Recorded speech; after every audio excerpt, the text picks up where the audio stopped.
Okay, well, first of all, I want to thank everyone for coming. Uh, I think it's fair to say that in an environment in Washington where $1 trillion is no longer really a lot of money, it would be on its face ludicrous to be concerned about a program that might cost this year as much as $60 million. I think that's fairly safe to say that, yeah, if you just look at that number, it almost recommends not holding a meeting. I think tonight, though, we're going to take a different take on these matters. What are we talking about? We're talking about a military micro-reactor program called Project Pele. Now, it does not cost very much money right now because it's in early days. You might even argue that if $1 trillion isn't a lot of money, how could we possibly be worried about a few billion when if it ever gets done? And so I think looking at this project from a technical standpoint or looking at it from a financial standpoint probably is mistaken in some respects, because the money, well, there are opportunity costs, I suppose, but given the kind of money that we're spending every year in the military and everywhere else, this is a speed bump. And technically, we know small reactors can be made because we made them many decades ago. So there's, okay, they're going to use some new technology. I don't think that's what's interesting or why you should look at this program. What we're going to listen to tonight is a slightly different take, which is, what if the reactor was free and it worked? Would you want to use it the way the Pentagon wants to use it? And I think the answer to that question opens up something far more interesting than anything nuclear. It opens up the question of what kind of wars are we going to fight in the future? And are we trying with this thing to win the wars we've already lost? I'm thinking of Afghanistan here. That thing didn't go so well because the proposal is in part to put them in places like that. So with no further ado, I thought we'd listen to somebody who served in the military, but more important as a nuclear Navy person. And, he's at Hudson's, has done work at the Center for it's the Center for Strategic and Budgetary Assessment. Did I get that right? Always right. And did work for the Pentagon and some of the most analytic offices. So with no further ado, why don't I hand it over to Bryan? And I think he's got something to say, which is a little more interesting than the way the current debate about this little program is skewed. Bryan?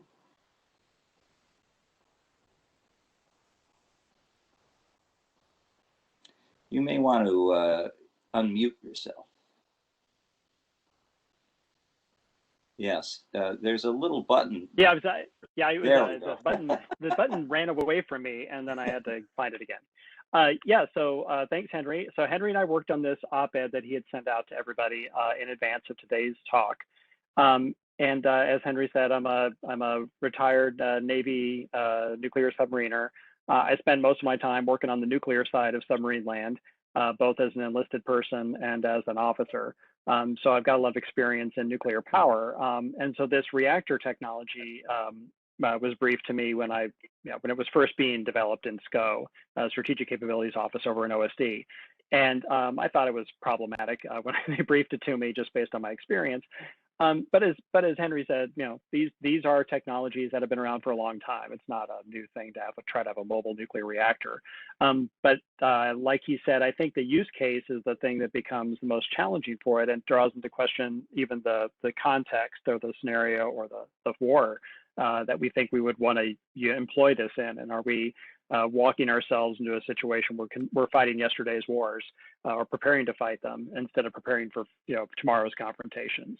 So I'm going to use these slides to kind of walk through some of I want to make sure I give the argument that the protagonists of Pele would argue, or of any microreactor in general, just to make sure we understand what it is they're making the case for, and then talk about why we think that's a bad argument or that argument doesn't hold any water. The first thing is so that the Army is behind this. So the SCO, the Strategic Capabilities Office, developed this program with the intent of pitching it to the Army. The Army agreed that they would like something like this. The Defense Science Board in 2016 did a study where they said that ground forces need new ways to generate power because they're going to have new operational concepts and systems that require a lot more energy than in the past. Our experience in Iraq and Afghanistan was that these long convoys of fuel, like you see in the picture, are very problematic because they one, expose us to a lot of potential casualties. They also expose us to an operational vulnerability when they're interdicted, and therefore we can't get the fuel to the front line. And you can see in terms of the demand signal for just transportation infrastructure, fuel is a big part of it.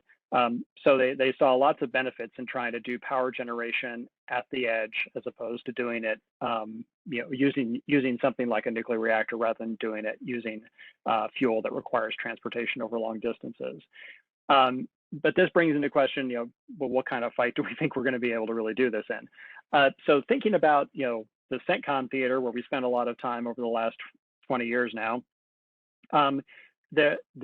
maybe this would be a viable environment for that kind of capability. You think, well, there's not a lot of road infrastructure.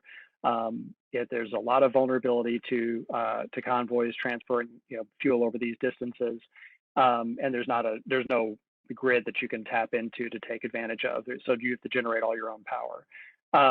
The issue, though, of course, is okay. Well, this environment was relatively permissive during the last 20 years, meaning not a lot of precision weapons, and those that were available were not very long range. Therefore, we could have power generation systems, in close proximity to operational weapons capabilities, like missile defenses and electronic warfare systems, and we didn't have to worry about them being attacked very effectively by an opponent. That's not going to be the case in any future confrontation, even in this theater. I think that one thing that people think is that CENTCOM is still this relatively permissive environment, and those days are over. We've already seen with the attack that we've talked about in this group on the Saudi Arabian nuclear reactors using a combination of drones, rockets, and missiles, that precision weapons have made their way even to the Middle East. They're improving in capacity and capability. So this theater is no longer a permissive environment where having power generation capabilities at the front is going to be viable. They'll be attacked just like everything else, and probably you'll be preferentially attacked. The Army's future concepts, this as described in this typical Army slide that has a lot of density to it, are focused on this idea of deconstructing or disrupting or disintegrating an opponent's anti-access aerial denial network. So A2AD, which we've all heard, I think, talked about in various ways, is essentially just the land-based long-range missile capabilities and air defense capabilities that are possessed by potential adversaries like Russia and China. Those A2AD capabilities depend on long-range sensors. They depend on some space-based sensing, and they depend on these launchers to be tied together with those sensors to be able to launch these large-scale attacks within the near abroad of the opponent's territory. And so the challenge is for the U.S. forces, well, how do I penetrate in there if I'm going to try to defend an ally like Taiwan or an ally like Latvia or Lithuania? I've got to get inside this bubble and be able to attack Russian forces and defend my NATO or East Asian allies. So the Army's approach, and this is mostly a European theater idea, is to use ground forces to sneak in underneath the arc of these weapons, so essentially under the horizon, and then use ground forces with rotary wing, with surface-to-surface fire, surface-to-surface missiles, and then unmanned systems to penetrate inside and disintegrate the anti-access network using electronic warfare, using directed energy weapons to defend our forces like lasers and high-power microwave, and then use short-range precision weapons to attack the actual missile systems and the radars that the enemy's using. This approach is going to be very dependent upon electricity because a lot of the electronic warfare systems and unmanned systems are going to need to be either powered from electricity or recharged with electricity. They're not all necessarily going to be able to support themselves by being internally fueled. And this is only going to get to be a bigger challenge as we adopt more and more hybrid or straight up electric vehicles in the Army fleet. So the Army sees this operational concept of what they call multi-domain operations as being a big driver for future energy demands, and the change in their force structure to an increasingly electrical fleet of vehicles and systems for self-defense and for offense as being another big driver for electricity. So they're looking for new ways to generate electricity, but they're thinking of their Afghanistan and Iraq experience and saying, I need a new way to generate the electricity because I can't go back down that road of having long fuel convoys. But to Henry's point, that last war is maybe not reflective of any future confrontation we're likely to face. So here's Pele as the solution. So Pele is an example of a micro-reactor. So it's going to be 1 to 5 megawatt electric, maybe 10 megawatt electric power generation. It would be delivered, as you can see here, by train, I guess, is one option, but probably by airplane or truck, more likely. And it's supposed to be delivered, it's supposed to be a self-contained generation capacity. So this thing's going to have the ability to produce electrical power out the back end. And it'd be a portable reactor. And so, like Henry said, we don't see this technology makes sense. I mean, we could accept the fact that this technology could be created. Obviously, it's been created before in other mobile reactor designs. This is the mega reactor, the current project by Los Alamos, which is seen as one potential design approach that the vendors are going to take, is essentially using a single heat exchanger generates the heat, removes it from the reactor using a liquid metal type of coolant, and then at some point that energy has to be taken off to be turned into electricity. So that's something that the vendors are still working on. Is essentially I think they're looking at primary and secondary cycle, meaning you've got a primary cycle with a gas or metal cooled core, which then has to turn that heat over in a secondary heat exchanger to something that will maybe generate steam and power a turbine that actually generates electricity. So they're still working on the engineering of it, but the idea is that it's supposed to be a completely self-contained delivery mechanism for electricity using a nuclear reactor as the primary heat generator. The idea would be that you'd fly this reactor into theater or deliver by boat potentially, but probably fly it, transport it by truck, take it to the base, or put it in some kind of safe location on your base, and then it gets integrated and turned into the base power grid. So this is their CONOP as they've described it. So there's the challenge that this poses, of course, is that, well, now I've got to get it there and I've got to move it to the location where it's going to be used. This, I guess, in theory, could be done prior to a conflict happening, which means now you've got to work it out with your host nation, their willingness to let you put this reactor into a place where they would be, willing to accept both it and the associated operators, testing capabilities, low-level radioactive waste disposal. That's all going to be a component of just the normal operation of this system. Plus, the system will then be a very attractive target for opponents should your crisis turn into conflict. So this is a big challenge, and the Pele people have not come up with a good explanation for how does the CONOP work. If you're because the argument they make is, well, countries will be willing to do this when they're up against the wall against an opponent like a China or Russia. So if it's a difference between having ground troops come into your Eastern European country or come into your first island chain country, or come into someplace in the Middle East to defend against aggression by a neighbor, they're going to be willing to do this because the threat is worse than the hazards posed by Pele. But then how do you get it there? So either you have to have it there in advance, or you do this very convoluted transport effort, which is going to be another attractive avenue for an adversary attack. So the CONOP is still very problematic. They've not really fully fleshed out how it would get there and how a host nation is going to be willing to accept the presence of this reactor, assuming the reactor works and that all the technology associated with are viable. Another area that that Henry didn't want to go into, but I thought it was worth touching on, is the fuel for the Pele is going to be the triso fuel, which has been in development for a while, and is intended to be this stable, self-contained fuel pellet that, if it escapes from the reactor, is not going to be dangerous. There's lots of questions about the viability of this fuel in context where you're under attack. So it's one thing to say that the proliferation risks are low and that the system will be inherently safe when exposed to kind of the normal threats or normal possible accident mechanisms. But it's another thing entirely to have you get it attacked with precision weapons where the reactor itself is being destroyed by some kind of high energy attack, whether it's a kinetic weapon or an explosive weapon. So that no testing has been done to evaluate the viability of this fuel in an environment where someone is trying to actively destroy it or make it unstable. And then the examples you talked about of existing portable reactors are not really highly confidence inspiring. They talk about the floating nuclear reactor, that Russia has been using, the nuclear powered cruise missile that Russia flew and then exploded. The Chinese efforts to develop new generation or put nuclear power plants in the South China Sea. These countries don't have a good track record with nuclear power. It doesn't inspire confidence if you want to go to an ally like in Iraq even, but certainly a Japan, the Philippines, Australia, NATO allies in Europe, and say, well, here are some examples of countries that have already deployed this kind of capability. That's not going to be a good selling point for them.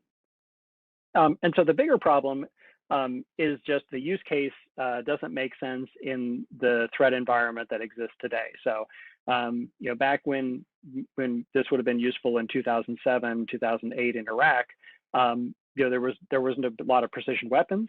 The threat was relatively low. The government of Iraq was largely under U.S. control. We probably could have moved a capability like this and used it to reduce the demand for fuel convoys. Similarly in Afghanistan for a time.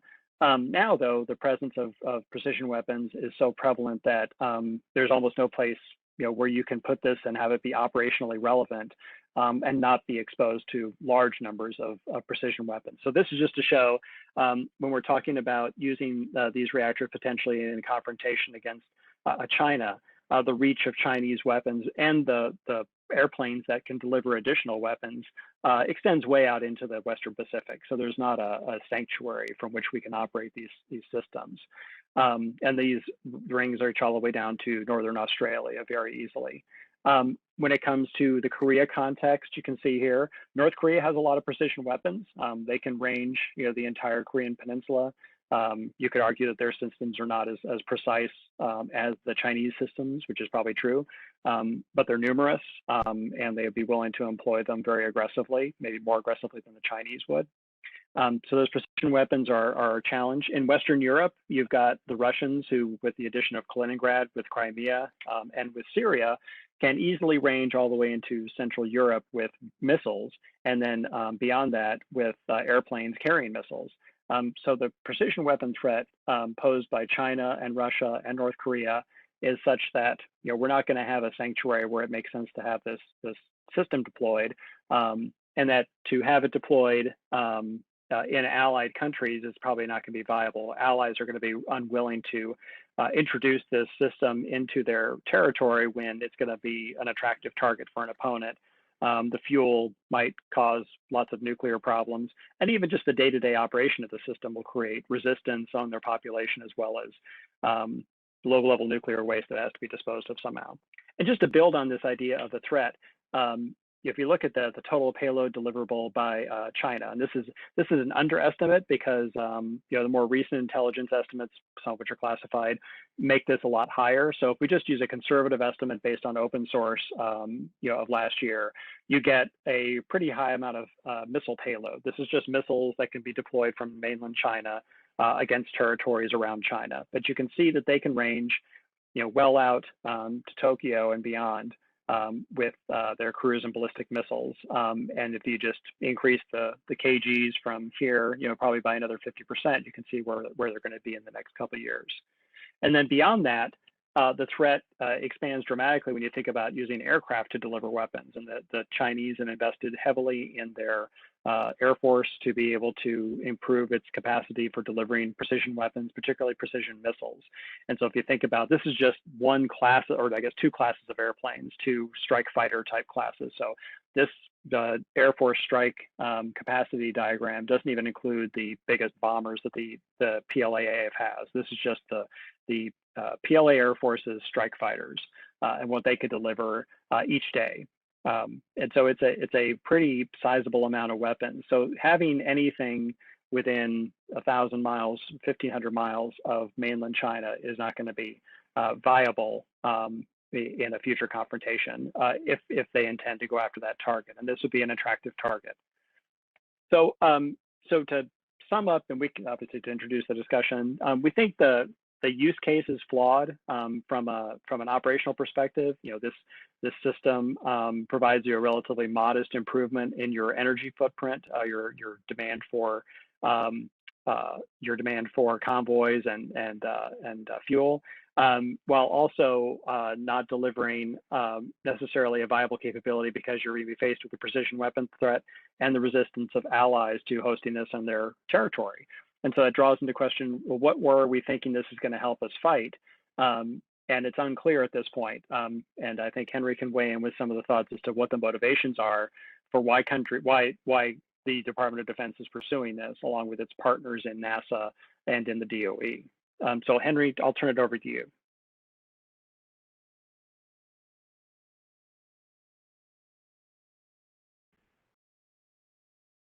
I think you're muted, Henry.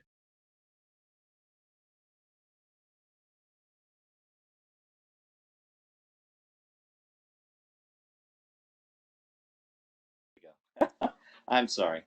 Well, I was saying, I just as lief give them all the benefit of the doubt that they mean well, but it impressed me as not a very compelling case. And you know, in fairness to the Army, when they did their report in 2018, they highlighted some of these problems.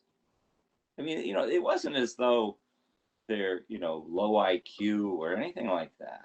I think there was real debate, but I think with a lot of things, well, you know, maybe it's valuable, and we'll do it. Oh, and look, NASA will spend money on it. DOE will spend on it. We don't have to spend very much, and it's like an option on an option.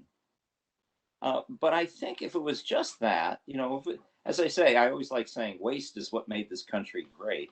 And, you know, the military is sort of a center of excellence for this.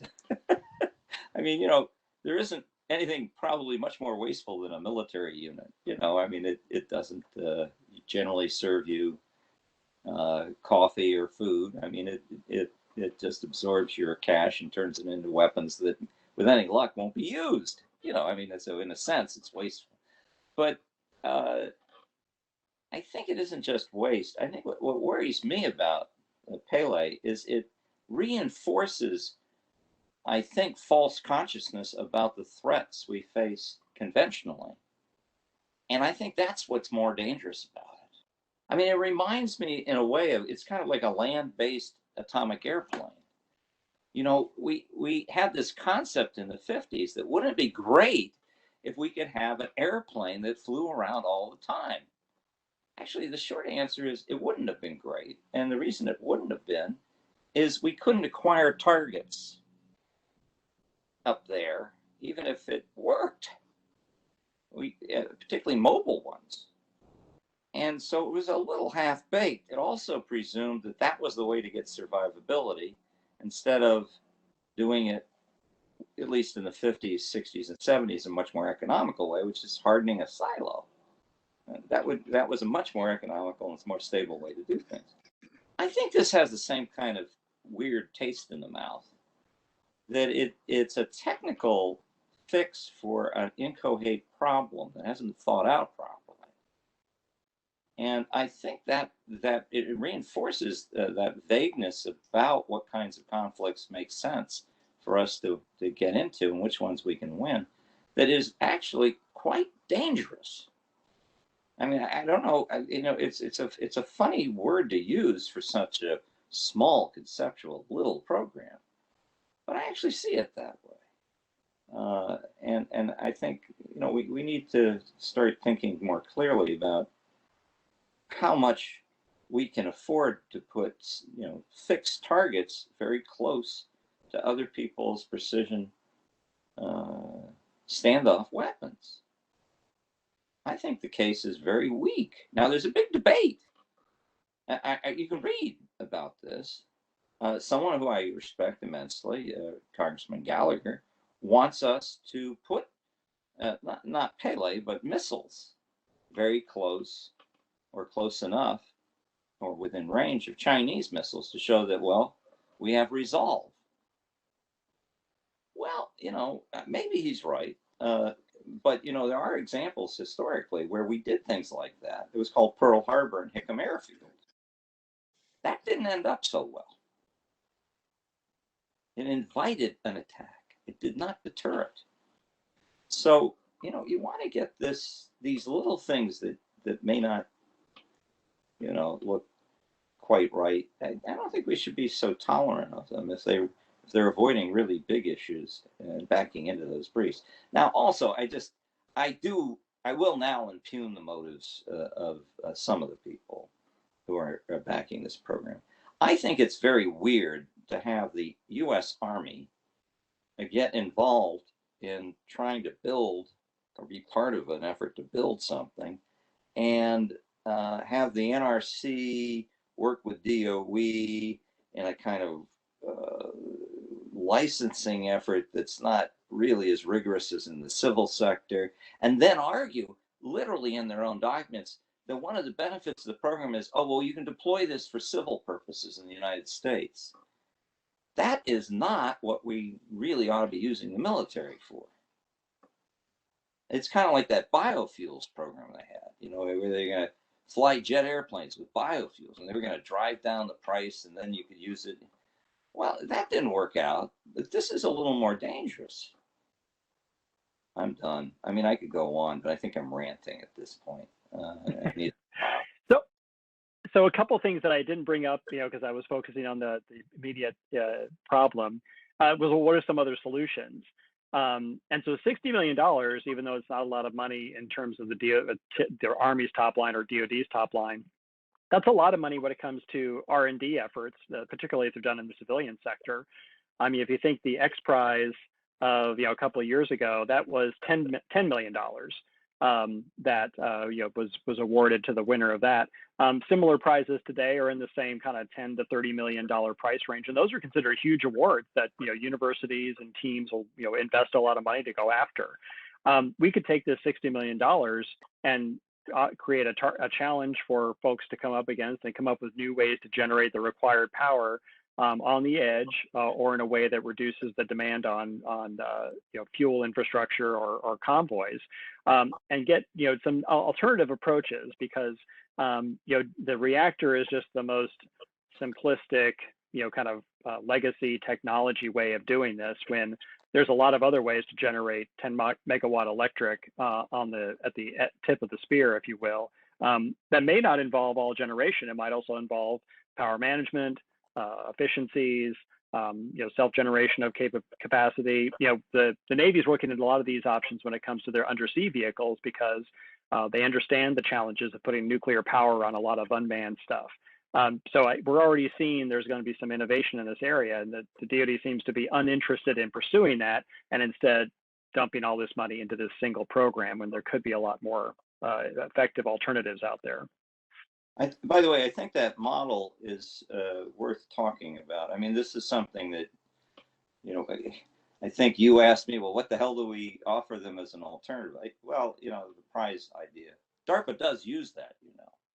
And I think it can't be used in all cases, but I think first, where it probably would make most sense to have this kind of generation is not within range of missiles. That's the first point. And so, you know, it may be that it's the support bases or things further back. It may even be bases in the States. But then at that point, you got to ask the question, you know, what do you need and what does it cost? And I think if you laid out the requirements without tipping your hand as to whether you wanted it to be a windmill or a solar or a nuclear power plant, try to just lay the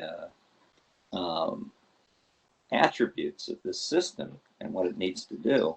And then, since it's going to be something that probably is going to draw from commercial technology anyway, I mean, this is not necessary. I mean, this kind of thing can be, military requirements could be met with civil innovation here. And undoubtedly, I mean, most of this technology is coming from reactor vendors that aren't necessarily doing submarine reactors anyway. The same thing's true of energy in general. I think for those kinds of applications where you're not really trying to prove that something brand new, some new principle, engineering principle, just making something that you know works in a certain size, in a certain capacity, a certain cost, certain weight, whatever. I think the prize idea ought to be tried a little. I don't know how much, maybe it's not a great idea to do all of it that way, but they should try. DARPA has had a great deal of success using prizes. And you can fatten the amount and you can get a deadline, which I think is something, and I think you got to back off some of the regulations, to be frankly about it. And if you did that, I think you could increase the rate of innovation and get some interesting things done quicker, and I bet maybe even for less. I don't know about that, but maybe. So I think, that's another point about thinking about this. That is not how this program is arranged. It's a contract. That seems to me to be the wrong approach in general for this sort of thing. Okay, let's see if have we stirred the pot sufficient to get anybody to say anything? Well, how will we start? Yeah, and then Tom Countryman, I'm going to put him in queue as well because he's raising his hand. Okay. Yes. Bailey, why don't you look for the hand raising, because I seem to be tone deaf about that, and just dump them into the chat room. Yep, no problem. Okay. Greg, why don't you proceed first?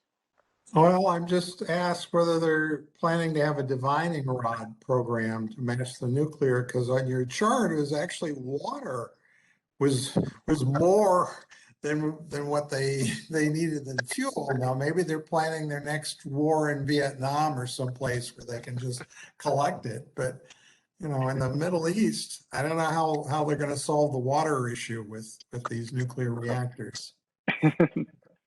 Right. Yeah. I mean, if you're going to do water purification, you still got to have water purifying, or isn't that need to even start with? Yeah. Yeah. Reverse electrolysis. Well, out of the atmosphere. The Chinese space program has made a major step forward for world civilization. You know what it is? They've figured out how to filter urine and purify it into water. So, maybe that's where we're headed. If small amounts of water is what you need. I'm kidding, I think. All right. Bill, you're next. Bill Hain. Yeah. Hey, Brian. And this is Bill Hain from GAO. I've had a long-standing interest in work on uranium-related issues. And you may not know the answer to this question, but it may be a little out of your wheelhouse. But do you know whether any interagency determination has been made yet as to whether these micro-reactors would require what's known as unobligated uranium for its fuel, that is uranium that's free from any sort of peaceful use restriction, or would it be able to utilize uranium that's obligated, that's from foreign suppliers that don't have any objection?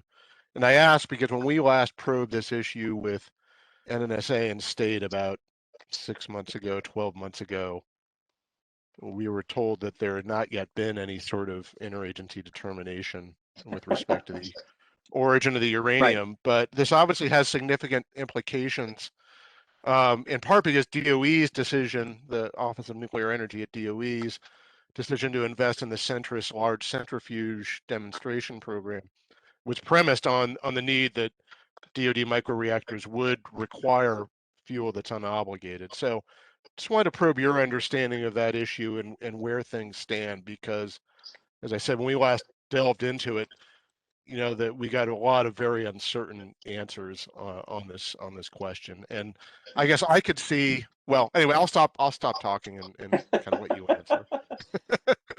So in the reading I've done on this and then talking with the people on the Pele program, that has not been sorted out. Pele, though, they are assuming they're going to need to use like somewhat enriched uranium. I guess we call it low enriched, but it's like 12 to 20% enriched uranium, which is more than what you get in a most civilian reactors, but it's not what you get in a naval nuclear reactor. Right. Right. So that's going to obviously impact what uranium you can use. Bill, do you look at your old products? Do you look at GAO reports, old ones? I look at the ones I write. Yeah. Well, I would spread your sort of peripheral vision to include something you didn't write. There was a report that was quite good. I can find it for you, about the question of the Urenco obligations. And what came out of that is still something that makes DOE and NNSA officials, when they're up on the Hill, and they were up on the Hill just about, I'd say 5 to 6 weeks ago, shift very uncomfortably in their chair. This is something you did, the GAO did. Well, what is it? The GAO determined that actually you could ask Urenco under the agreement to enrich uranium for a number of things. You could ask them to enrich uranium for Watts bar and to make tritium. Why? Well, tritium was not a nuclear weapons material and wasn't covered by the agreement. And so it was a policy decision, they said. That's what the GAO said. Also, as long as it wasn't going into a nuclear weapon, it opened up possibilities. I believe the issue with naval reactors is such that you would probably have to modify the agreement. Now, what's interesting here is I don't know that Urenco would ever modify the agreement to get it to highly enriched uranium. And you think, aha, well, there you go. But they have already agreed to allow the French to go to, I think, 20 or some odd percent for their submarines. A little less than 20. So, something tells me that if you wanted to save a lot of money and a lot of time, you would sit down and open a bottle of wine with the president of Urenco America, and you would probably get lots of answers that don't quite match up with what DOE headquarters is telling you. Why? Because DOE headquarters wants to build stuff. And one of the biggest challenges the DOE organization faces is how do you sustain $38.5 billion of budget? You got to have programs. I think I've painted a rather Tea Party communist view of things here, but that's just the way I'm built, I think. Does that help, by the way? You should find that report. Also, no, I know this report, and I think the issue is Urenco USA, and I don't want to put words in their mouth. I mean, Urenco USA has one point of view. The member governments, might have a conflicting point of view on these questions. Yeah, no, and Tom might be better positioned to speak to that. But it's not a monolith. Urenco is not a monolith, and I would note that the Urenco USA president, I think last year, had indicated that they were prepared to or had been planning to add a module to the plant in Eunice for HALEU production, but I'm not current on that. But they're definitely exploring that capability. If you're in a large organization like the State Department and you're a diplomat, or in a large organization like the Pentagon, I spent some time there. What you need to do is always listen to the no lawyers, and that way you never get in trouble. But if you're Senator Snort or Congressman Bedfellow, you ask questions and you don't like the answers. And I think NNSA recently was asked a question. I can play with the senator who asked the question, and you could tell it was like a deer with the headlights. They were, and it wasn't that they hadn't thought about it, read about it. It's just they didn't know how to deal with the answer. And so I think this is probably in that gray area where law is not definitive and policy is not definitive. That's where NGOs rush in. and the GAO is asked to opine. And, you know, I mean, all sorts of things happen in that zone. Yeah. I don't think it's definitive as much as any side of the debate wants to think. Yeah. That said, Doug Koplo is with us, and he is one of the rarest breed of animal there is. He is a energy subsidy economist. Think about that. They're not many of them. Go ahead. Always good to be a rare animal. So I have kind of a basic question. I love the idea of trying to get better decisions through improved pricing. The idea of setting up a prize is a great one. You know, I'm also seeing reports going back 15 years or so saying, well, why don't we get the fully burdened cost of fuels into the defense procurement? It's a long time horizon to get the technology to turn over. Maybe we'd get a lower footprint, more diversification if we did that. Has that happened? If it hasn't happened, you know, what are the impediments to actually making it happen and trying to avoid the need for some of these more difficult solutions? Right. That's a great question. So what is happening? So inside DoD, we do use fully burdened cost of fuel when evaluating a new program. So that is if you have programs that you're comparing to one another, the fully burdened cost of fuel will be an element of comparing those programs. The program's effectiveness will be evaluated in light of its fully burdened cost of fuel. What we don't do is basically take it in reverse and say, okay, well, if this is how I do it today, and here's the fully burdened cost of fuel today for doing it the way I do it now, what are the alternatives that would give me an equivalent cost, or at an equivalent cost, give me something better, or lower that cost? So that we don't take the baseline as today and then take the fully burdened cost of fuel as essentially the value of a new program that would fix that problem. So if we were going to evaluate new generation capabilities for field units, we could say, well, what's the fully burdened cost of fuel associated with the current way of doing it?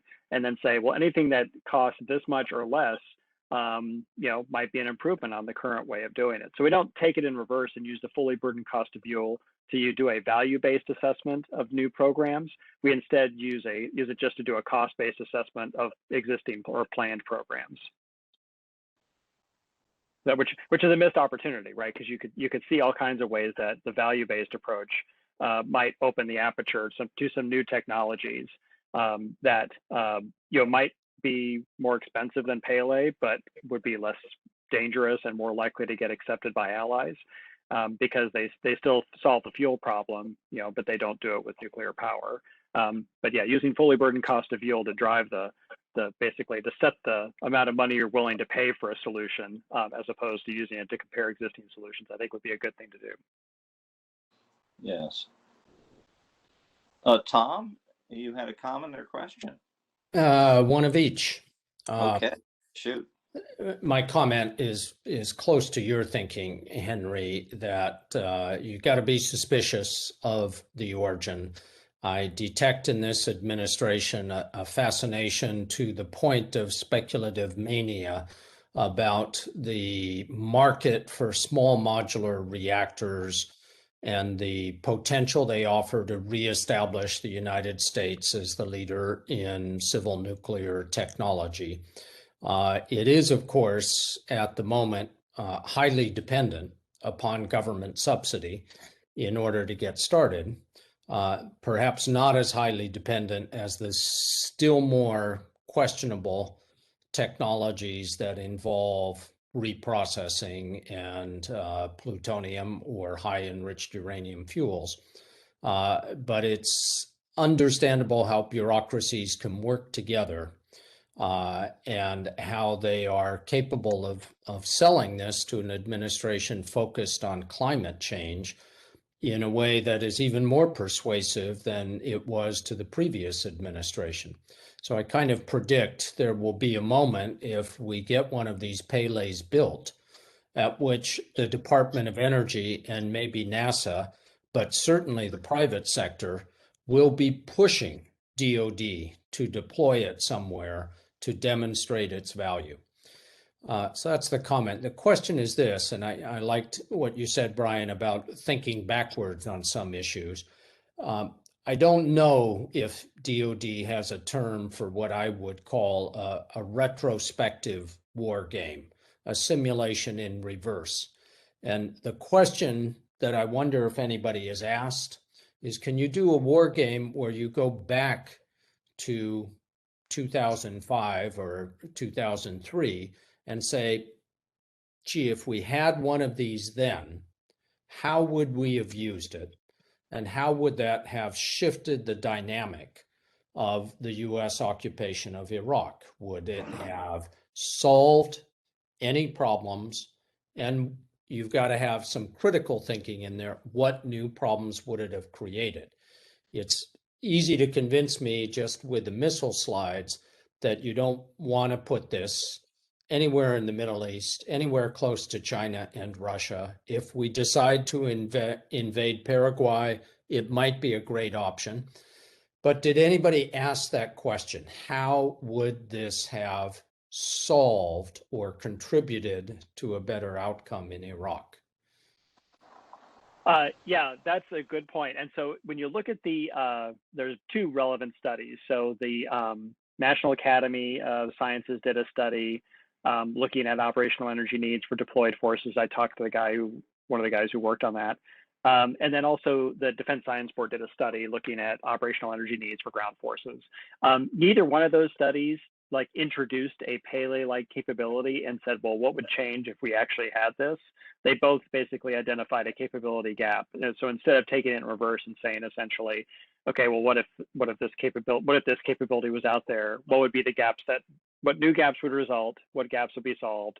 What would we have created or incentivized on the part of an adversary? Because you could think, if you're a war game in this, and let's say your opponent is, some smart, tactician, like H.R. McMaster, somebody who's thinking in terms of, how they would fight this kind of war. They're going to say, oh, great, you're putting nuclear reactors into Iraq. I'm going to make that my primary target as your opponent, as ISIS, as whoever, and I'm going to go after those preferentially with whatever I can do, because I want to introduce the thought that these are unsafe.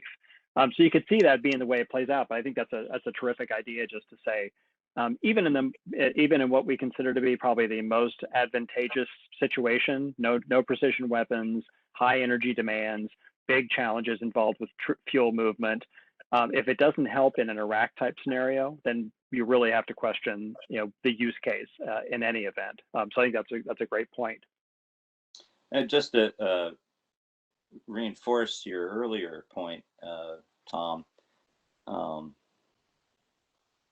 which had to do with sort of a cynical take of why the Army. I think these reactors might very well be necessary if you really want to colonize the moon. And I'm actually leaning in the direction of thinking, yeah, we want to do that. Okay. And I think there may even be a way to get it up there without leaving a real problem on the Earth if there are crashes and things. I mean, it may be doable. And I think that application is fine. But I think the problem with that for some people is, well, wait a minute, it isn't as pressing yet. I mean, I think it ought to be to colonize the moon. Whereas if we can make a military requirement have to be met as soon as possible, we can drive the licensing process, you see. We can drive it real quickly. That's the reason why I guess I'm not opposed to the program. I just think that the military connection is not a great one. If NASA and DOE are persuaded, have at it.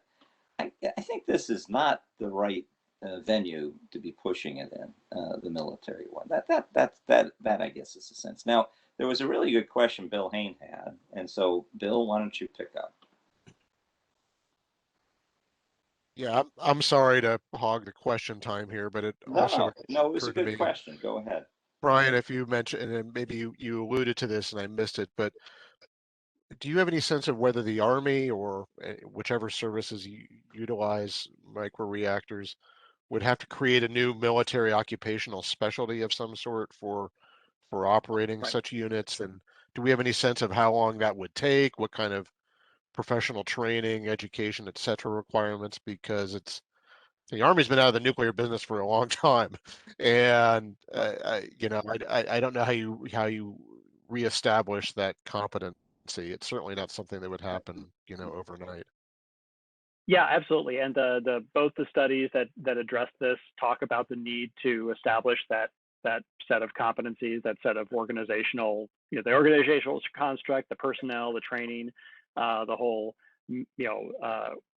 process of preparing people to do these jobs. So yeah, that's going to be something they have to stand up, which, like you said, they have not done in a long time. It's yet another set of MOSs and training pipelines they're going to have to produce, and with their own, like the Army would do, they're going to have to create, a hierarchical organizational structure, and there's going to have to be someone in charge of this program area. There's a huge, architectural or overhead necessary for this that's not being addressed in any of these assessments. So if we were looking at Pele as a program, capturing that entire cost would be an important consideration, and comparing it to the alternatives. So we're just talking here about doing a prize to try to have somebody develop some new approaches to this operational need. Those new approaches might have a much lower overhead associated with them that get, in terms of the trade space, evaluating like some kind of battery plus photovoltaic cells plus wind, that kind of option wouldn't generate the need for this whole new architecture of organization and training. Well, that brings us to Mr. Holt's question. Mark? Where is Mark? There I am. Okay. So you mentioned photovoltaics. Obviously, that, given during the past decade or two, how much the cost has decreased and the efficiency has increased. Do bases use photovoltaics and battery storage in any significant way? And as how much of the base could they supply? Yeah, so Army and Marine units use photovoltaics now. The Marines to a greater degree. They're used mostly to power portable equipment. So you'll recharge your radios, you'll recharge your backpack, electronic warfare systems.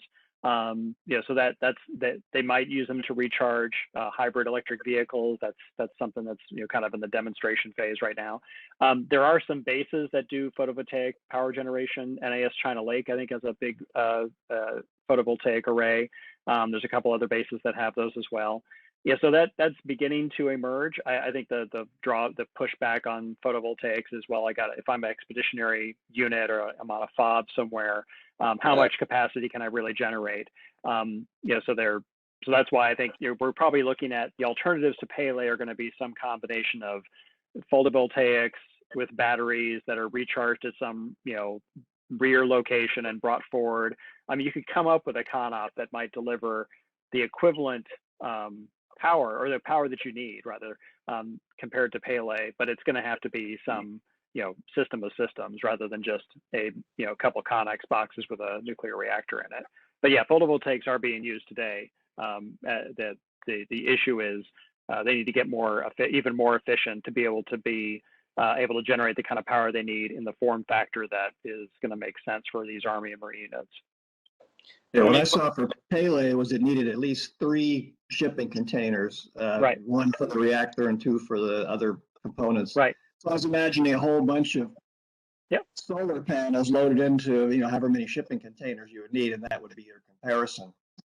Oh yeah, the issue then is you got to deploy them, right? So the Pele reactor still sits in those 3 shipping containers, whereas you got to put the solar arrays out, and you may not have the space to deploy them in in the base area. But absolutely, I mean, it would seem like if you're talking about like a 5 megawatt electric, Pele setup where you've got a reactor in one box and the turbine and the power generation in another box and another box of support equipment, that's a lot of photovoltaic cells. You could probably generate 5 megawatt electric out of the photovoltaic cells that could fit in there. It's just a matter of, can you get them deployed in a way on your fob without having them sitting out in the outside the fence line.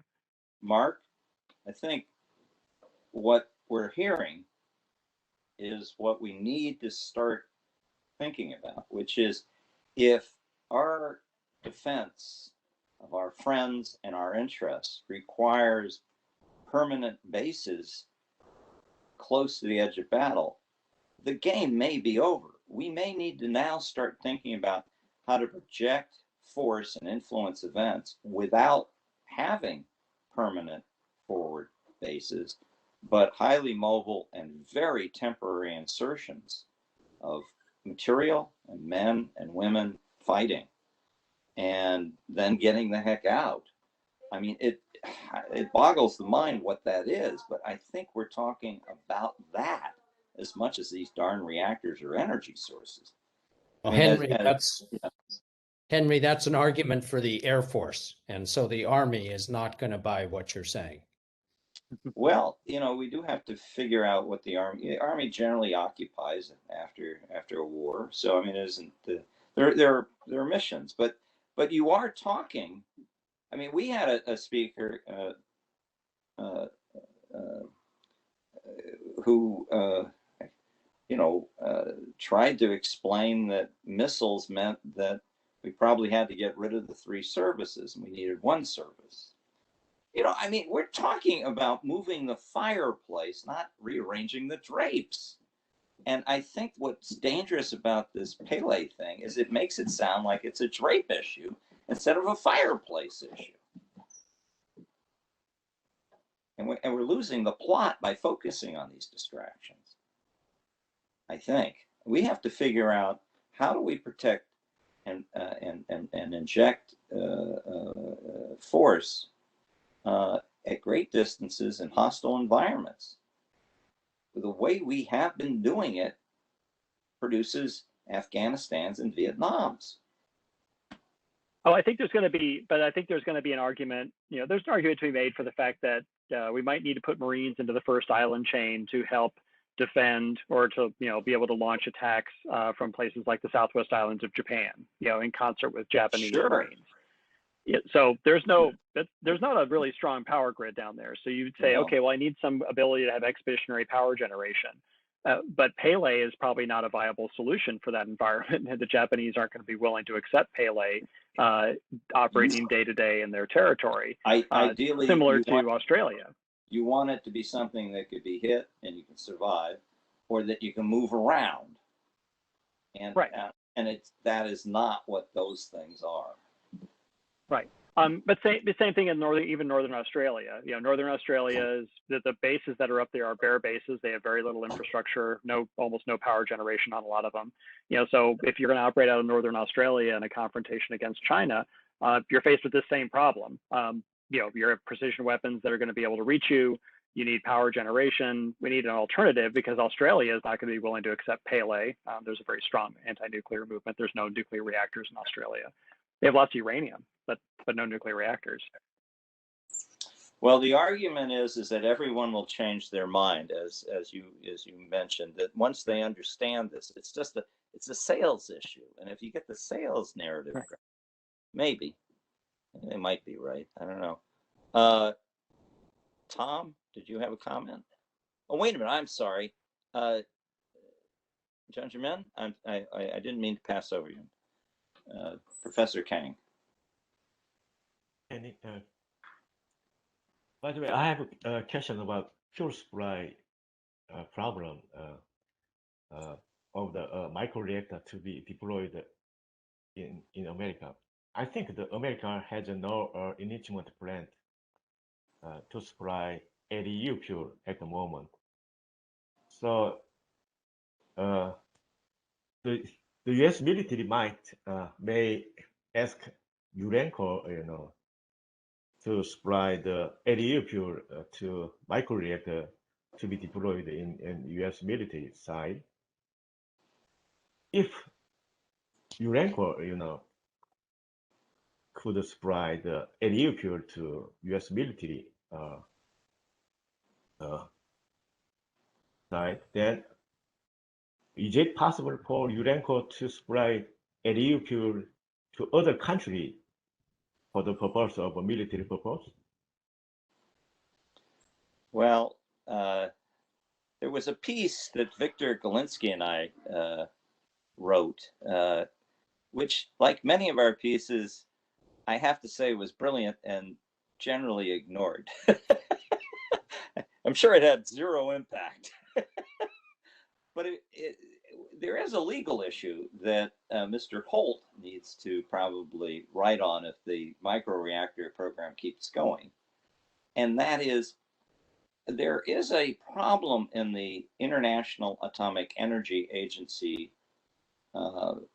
Information Circular 153, I believe, and generally, and that is there is an exception for applying IAEA safeguards to military systems that are not weapons.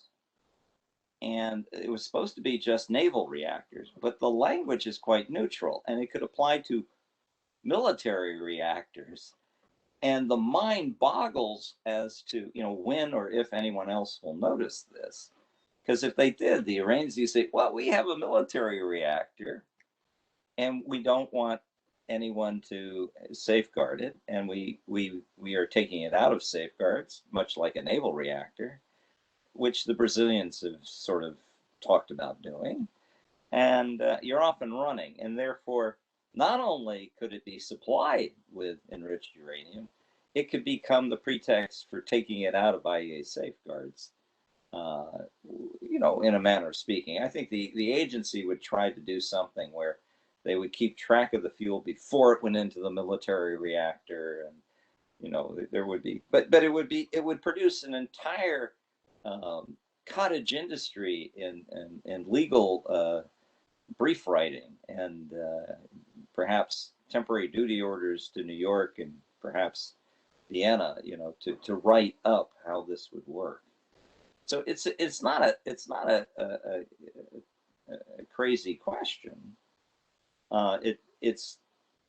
You'd like to think it's not one we're going to get into, but you might if you start building these things and you start deploying them.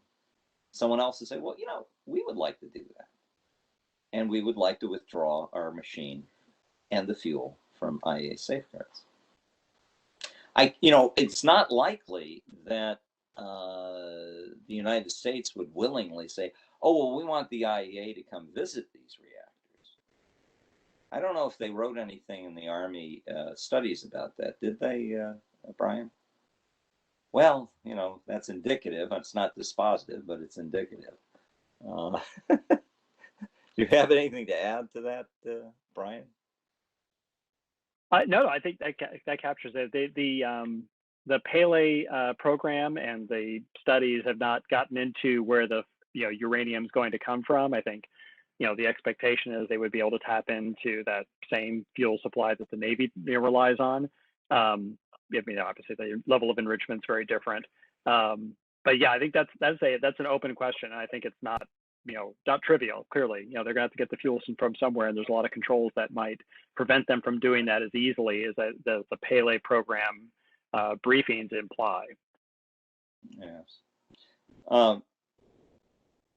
I see nothing more in the chat room, and that could be because nobody has any questions. Is that the case, or comments? I want to follow up. Are you saying that a nuclear naval program in a non-weapon state would not be safeguarded? Well, it can be, the material can be withdrawn from safeguards when it is in the naval reactor. And that clearly is sort of the MO of Brazil's discussion with Vienna. And, there's a pretty good confidence level that there's a way to do that, so it's in the reactor and it's not going to go into a bomb. But the same principle is absolutely applicable to a stationary reactor that is for military purposes, not covered. I think the language, I forget the exact phrase. I think it was something like, for military purposes, not covered by the NPT, which is to say it's not a nuclear weapon.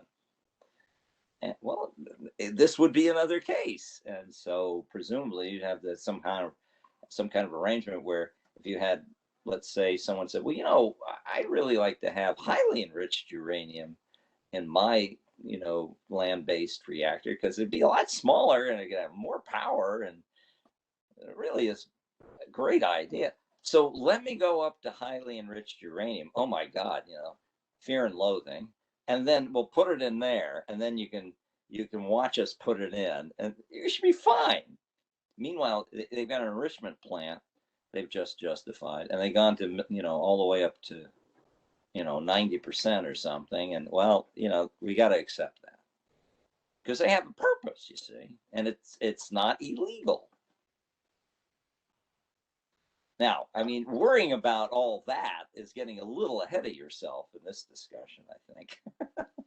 But you want to paint as many bad things about this as you can. I guess you could put that in as a footnote, something like that. Yeah. Does that help?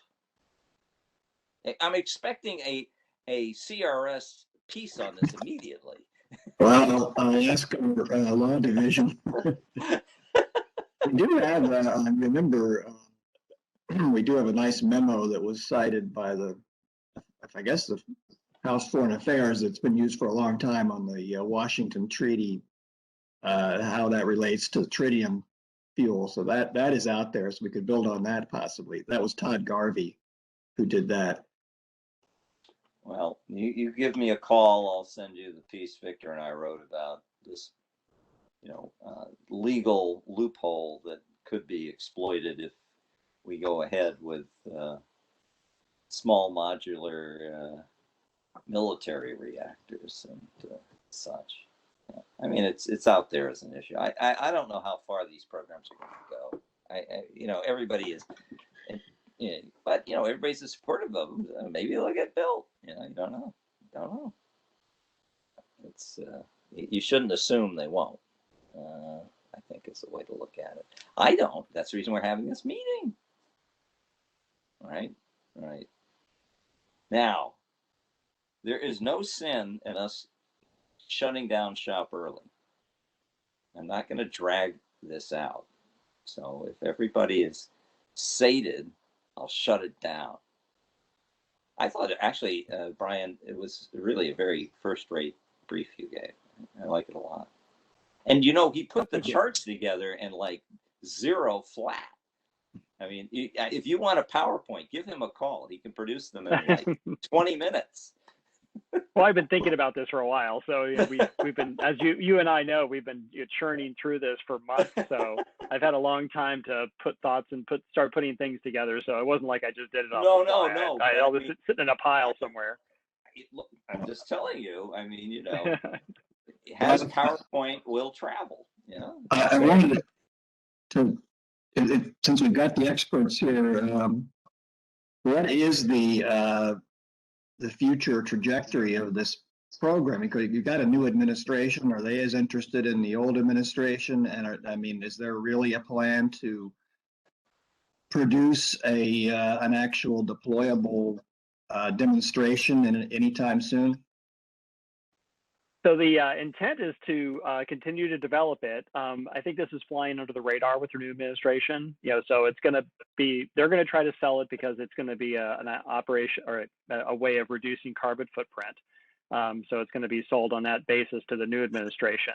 But the new administration hasn't really taken a strong stand on it. Of course, it's a small budget item. They haven't been challenged on it. So it remains to be seen whether they're going to really stand behind it when it gets to the point of actually building hardware. And we're not quite there yet. So the $60 million is going to complete the design and do some of the initial, work on the components. but it's not going to actually build anything yet. So I think the jury's still out on whether the new administration is going to stick with it when we get down into 23 and 24. And the question is, are we going to now put 100 million or 150 million into building this thing? I think it's going to probably become more noticeable then, and that might be the opportunity to kill it, or at least reroute it into a more appropriate use case. Also keeping in mind, FY23, I'm already hearing that they're looking at a 5% budget reduction for DoD. So they're going to be looking for things that they could take off the table to save money for higher priority stuff like ships and airplanes and helicopters for the Army. Yes. But in general, Mark, nuclear is doing a lot better under Biden than it did under Trump. 1.4 was the last figure from the Trump administration. Yep. Now it's 1.85 billion. Can't get enough of this stuff. Well, I see it as one area they're seeing some bipartisan support, so that actually may be part of the driver as well. Yeah, I think as an observer of politics since my years at University of Chicago studying the American government, this is the argument for partisanship. I think every once in a while bipartisan is not good. This may be a case. I don't mind people agreeing for different reasons, but you hope they've done their homework. I don't think a lot of people know much about this, and for them, it's advanced, and advanced is much better than mentally, challenged. Yeah, we're for advanced placement, not for special ed. Okay. And so you're in favor of advance, and they're small, which reminds you of puppies, and we like puppies. Big dogs, they're a big problem, but the small ones are cute. And I mean, I think it's more along those lines that people are thinking. I don't know that, for example, if you press people, they would know that advanced more frequently not means a fast reactor. I don't think most people would know the extent to which small reactors is a move back from economies of scale that we've moved forward on, that the first reactors, in fact, were small. All of that, I think, is not as well known. So we'll see how it unfolds. Doug, you had a question. Yeah, sorry to jump in again here, but I was just wondering what you're seeing in terms of other pushes to get the military involved in the small reactors, because it is viewed as a less price sensitive market to jumpstart their industry. And I've seen discussion in the past on using it domestically to island military bases. Is that still going on? Do you see similar problems associated with that push? Yeah, so I see the military is shifting their use case argument from forward deployed locations because of the precision weapons threat. I think they're starting to react to that criticism by noting that, well, this is going to be a capability that's useful in remote places where we don't have other sources of power. And there's bases like Thule Air Force Base in Greenland, or up in northern Alaska, island bases in the what we would call the second island chain. So not Japan, Philippines, Taiwan, but instead second and third island chain. So into the Northern Marianas, into like Tinian and some of those places, and then even farther out into some of the Oceania potential island bases. So those places are now being argued as potential use cases for Pele, which that might make more sense. Obviously, you reduce the weapons threat. The local population might be willing to accept it especially if some of the power might be available for their civilian purposes. You could see where that might be a more viable approach for it. And again, because it's going to be a less price sensitive situation, there's no competing source of electricity that's going to really be effective. So I could see that, and this gets back to Henry's point about there's use cases for this that might be viable. The moon. Remote islands in the South Pacific, remote places in the upper part of North America or in the Arctic potentially. But those use cases are not really being argued as the primary point for Pele. I mean, they're sort of a secondary use case. I think they're going to now flip that and say, well, this is what we think is the most effective way to employ it. We'll see if that bears out. But I think once they start getting criticized, they're going to react with these alternatives. And then the argument would be, well, why isn't DOE and NASA running this instead of the DoD? Because it seems like more of a DOE thing at that point. Not only that, but with that kind of primary mission, the whole idea of putting a large pot of money and saying, we will award a contract if you can come up and meet these general requirements for these kinds of needs by this date, makes a whole lot more sense than trying to figure out what the answer is yourself at the front end. Right, because then maybe the photovoltaic option becomes much more viable if you're talking about an island base, batteries, wind. There's lots of other ways to generate electricity that would be useful in an island base where it's not nearly as expeditionary as trying to have a mobile power generation capability for the first island chain around China. I've seen claims that SMRs are a way to prevent military bases from going down from cyber attacks, and using it not just in remote locations, but even in more centralized bases. I think it's a problematic argument, but I'm interested in your take. Yeah, so this is where the competition between other alternative forms of power generation or other ways of getting resilience come into play, because you'd want to compare the SMR to, well, what could you achieve with large-scale battery use? What could you achieve with photovoltaics or with wind or with geothermal, which we use on at least one military base right now, or by just having more resilient grid capacity. So I say, well, instead of, if I'm worried about a cyber attack or some kind of SCADA attack taking down the power grid that supplies my base, well, why don't I make my base grid independent of that broader grid and able to then be resilient by virtue of that? So there's a lot of alternative approaches that could be pursued rather than the SMR, because the SMR it solves some problems while introducing others, whereas something that's more more sustainable, more attractive, or more acceptable to the local community might have a little more staying power, I guess is what I'm thinking. So and DoD has looked at this. So this is within the energy community, the operational energy community, and DoD, they are actively looking at these alternatives. So to their credit, they aren't just sort of buying the SMR argument. They've been pursuing these alternatives for a long time because there's a recognition that maybe folks in your community don't want a nuclear reactor to get plopped down on the base in their town because they'd prefer not to have nuclear material in close proximity to the high school that's down the street. I mean, I think Bryan's point about grid is really operationally important. I mean, if you have distributed grid systems, yeah, they're vulnerable, but they're a lot less vulnerable than a super centralized grid system where you couple of nodes and man, that's it.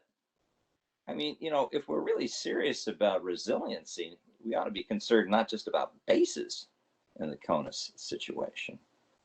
And I think the amount of experimentation that occurs with distributed systems is restricted by the amount of lobbying that goes on in every single state to retain whatever that is they have and not allow innovation to destroy the capital and the stranded costs of whatever it is they've got. I mean, it took forever to get natural gas in southern Delaware because they didn't want to run a pipeline down here. Everything was electric. Well, okay, that works great for, the electric utility, but not so much if, you want to heat your home cheaply. And there wasn't a darn thing you could do about it as long as, the people upstate were sleeping with one another figuratively, And so, I mean, if we were concerned about the sort of resiliency of the grid system, we would be allowing more experimentation like this and encouraging the states to let loose a bit. I don't see it yet. Not yet. Doug, do you have some insights on that? No. Well, that's sad because I was counting on you. Does anyone else have it? Well, this is where the people with Birkenstocks need to commingle with the people with wingtips. All right. On that upbeat note, are there any more comments or questions? There aren't. We can close. Oh, thank you, Bryan, and thank you all for joining. That was Bailey, and I would say the same thing. I think Bryan really did a fantastic job. I'm really quite impressed with that. You'll be dangerous if you give that brief somewhere else, Yes. Thanks. Thank you. Thank you all for being here too. Appreciate it. All right. Bye-bye.